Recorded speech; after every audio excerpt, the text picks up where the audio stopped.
Hello and welcome back to Round the Table, slow TV radio from the meeting point, broadcasting not only to Bilbao but throughout the world. Hello and welcome back to Round the Table, episode 74. A fascinating, entertaining and informative podcast from the meeting point here in Bilbao. Don't forget to click on the like and subscribe if you haven't already. And yes, share this podcast with all your contacts if you can. The more, the merrier, as they say. This week, the topic of conversation was speed. And in this podcast, we've got several interesting facts all about speed. We've got a few quotations on the same topic. We have two celebrity guest speakers this week. But first, on the topic of speed, a little pronunciation.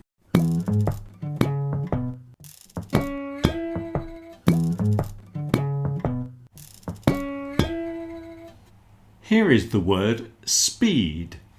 It begins with a sp, sp, sp.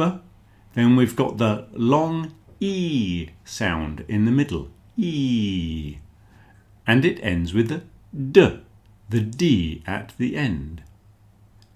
Now you can see that this is the kind of word that might be problematic for Spanish speakers because it begins with the SP sound, sp. And in Spanish, you don't have words that begin sp and sk and sn. And sounds like that. S with another consonant doesn't exist at the beginning of a word.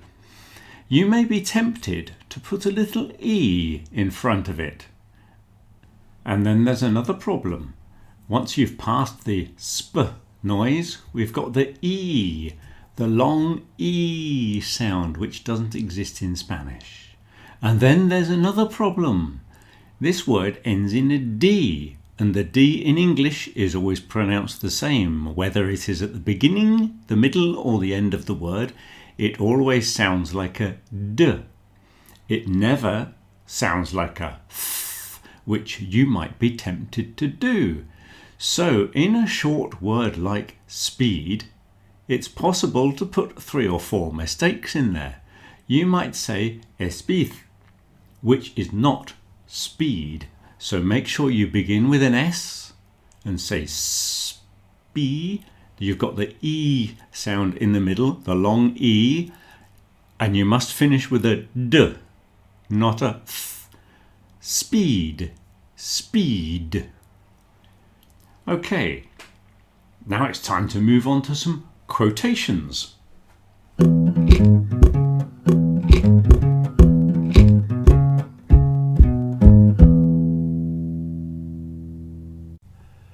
Of course, we had no quotations in your book for this topic, so I found a few that might be of interest to you. The future is something which everyone reaches at the rate of 60 minutes an hour, says C.S. Lewis. So, how do we interpret this? I suppose he's saying that there is no need to rush. We all get there in the end. Or we all end up in the same place, no matter what speed we try to travel. The world is full of people running, but few people arriving. Well, my interpretation of this would be that everybody is running around, everybody's in a hurry, and nobody's getting anywhere. Nobody's actually doing anything with all their panic and rush. The time you enjoy wasting is not wasted time, says Bertrand Russell. I think John Lennon said this as well. So somebody might say that you're wasting your time, but if it's your time and you choose to do with it what you will. And if you're enjoying yourself, well, it's your life, isn't it? So enjoy it while you can. And finally, a traditional Japanese proverb, "He who chases 2 rabbits catches none."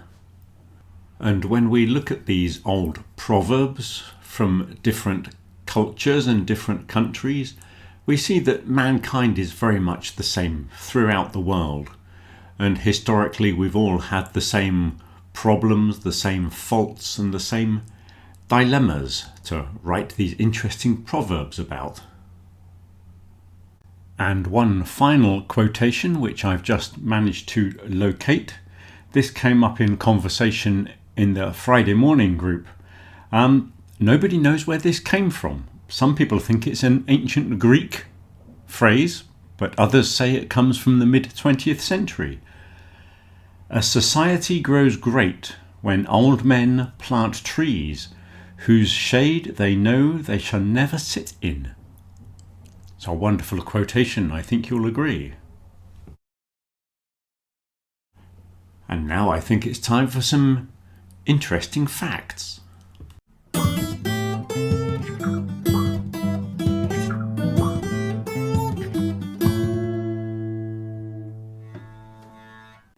And here are some very interesting facts, all on the topic of speed.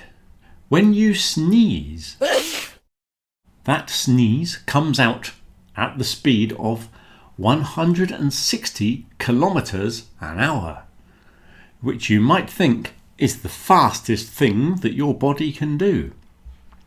But no, the signals in the human brain, those little messages that shoot around in your brain, go at 400 kilometers per hour. I don't know how anybody can measure that kind of thing. Maybe they've got some sort of speed camera like they have in traffic controls. Hummingbirds, these little birds that drink nectar from flowers, they're called hummingbirds. I imagine they make a humming noise because of the beating of their wings. Their wings beat at a phenomenal speed. This is why, to the naked eye, you cannot see their wings, because they beat at around 50 to 80 times per second, which is quite amazing. And their heartbeat is also incredibly fast. Their heart beats at up to 1,200 beats per minute, whereas a human heart is 60 to 100 times a minute. That's pretty amazing, isn't it? The fingernails on your hand. Did you know that you have 2 different speeds for your fingernails? The nails on your dominant hand grow faster than the other hand. So if you're right-handed, your right hand fingernails grow faster. And the speed at which they grow is almost the same as the speed that tectonic plates move at. So the San Andreas Fault in California is moving at the same speed as your fingernails are moving. And finally, let's talk about bamboo. Yes, some bamboo can grow quite fast. In fact, this may surprise you, some bamboo in the right conditions can grow 90 centimetres in one day. That's about 3 to 4 centimetres per hour. Some people believe that they can even watch bamboo growing. That is quite incredible. If it's not incredible, it is quite interesting.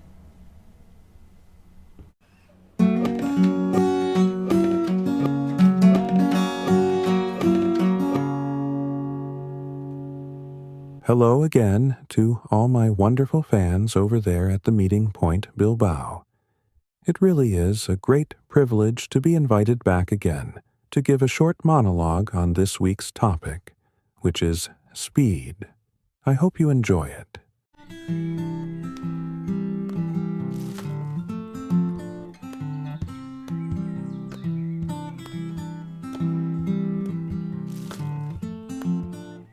We live in a world that moves faster every year. Messages arrive instantly. Food is delivered in minutes, and we expect quick results in almost every area of life. This culture of instant gratification changes the way we think. When everything around us is fast, we start to believe that we should be fast too. We become impatient, stressed, and sometimes disappointed when progress doesn't happen immediately.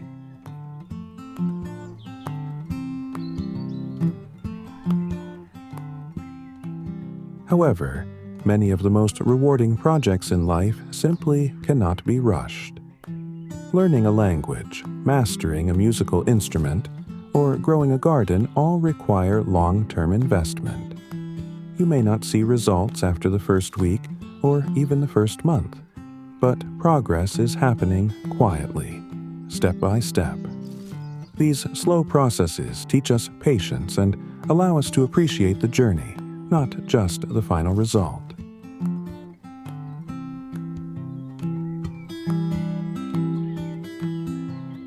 There is a saying in English, more haste, less speed. It reminds us that when we hurry too much, we often make mistakes or lose focus. Rushing can actually slow us down. When we move more slowly and pay attention, we often do better work and feel calmer.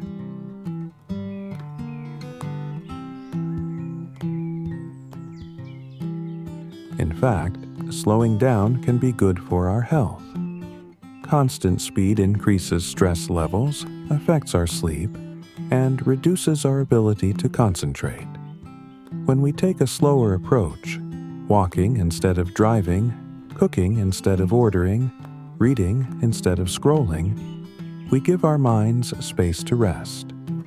We make room for reflection, creativity, and deeper connections with the people around us.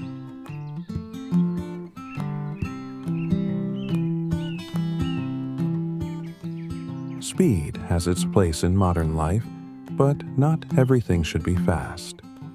Some things need time. When we rush through life, we miss the details that make experiences meaningful. Slowing down helps us notice these things and gives our bodies and minds a chance to recover from constant stimulation. By learning when to slow down, we gain balance, improve our well-being, and enjoy life more fully.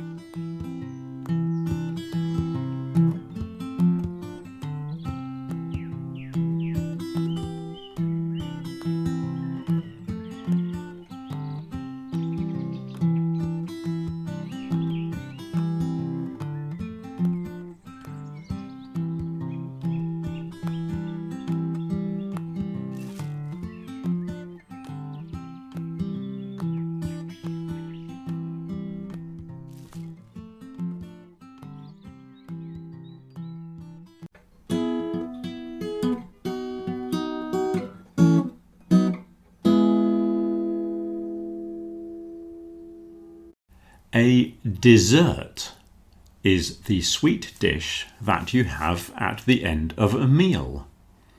Dessert, with the stress on the second syllable. There is another word, desert, which is a large area of sand. You will see that this one only has one S and the stress at the beginning of the word, desert. But there is a third word, dessert, with one S, but the stress on the second syllable. Desert means to abandon. So you might talk about a deserted village where nobody lives. So, why do we say that Robinson Crusoe was living on a desert island? When it's covered in vegetation, it's like a jungle, not a desert. Surely a deserted island would be more accurate.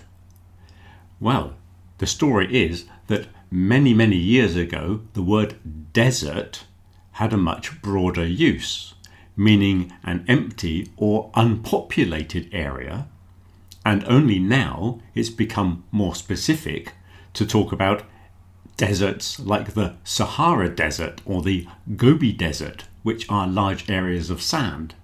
So when the story Robinson Crusoe was written, a desert island meant that there were no people there, and that is all. So that is why a desert island is covered in jungle. So those 3 words may be rather confusing. Here are another 3 confusing words.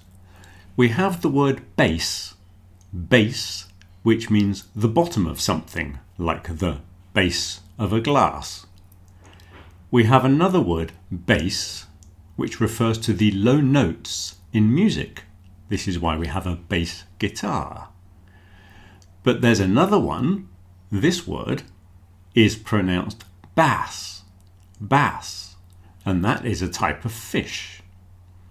The reason is that we had the pronunciation bass before the spelling was a corrupted form of the Italian musical word basso, which meant bass. We sort of took the spelling from Italian but kept the English pronunciation. This is why we have bass, bass.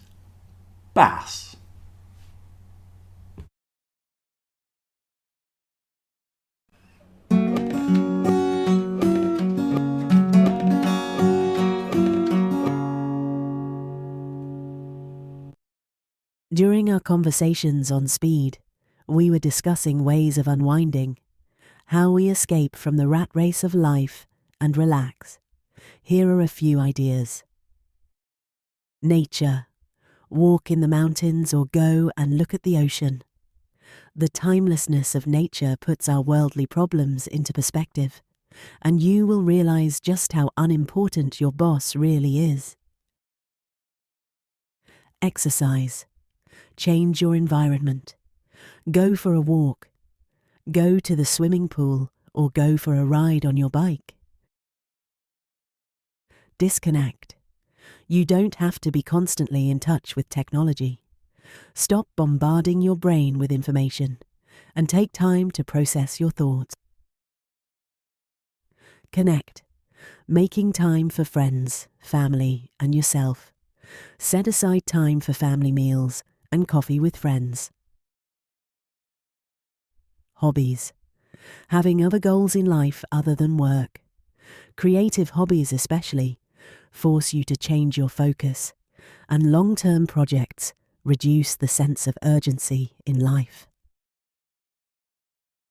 Gardening puts you back in touch with the seasons and the natural rhythms of life that we have lost since we moved into the urban setting. The tree will grow at its own speed, and worry and stress will never produce more tomatoes.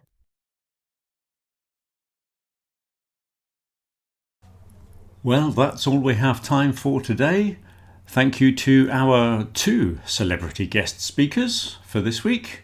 And thank you to all those that are listening. And thank you for sharing this podcast with all your friends and contacts.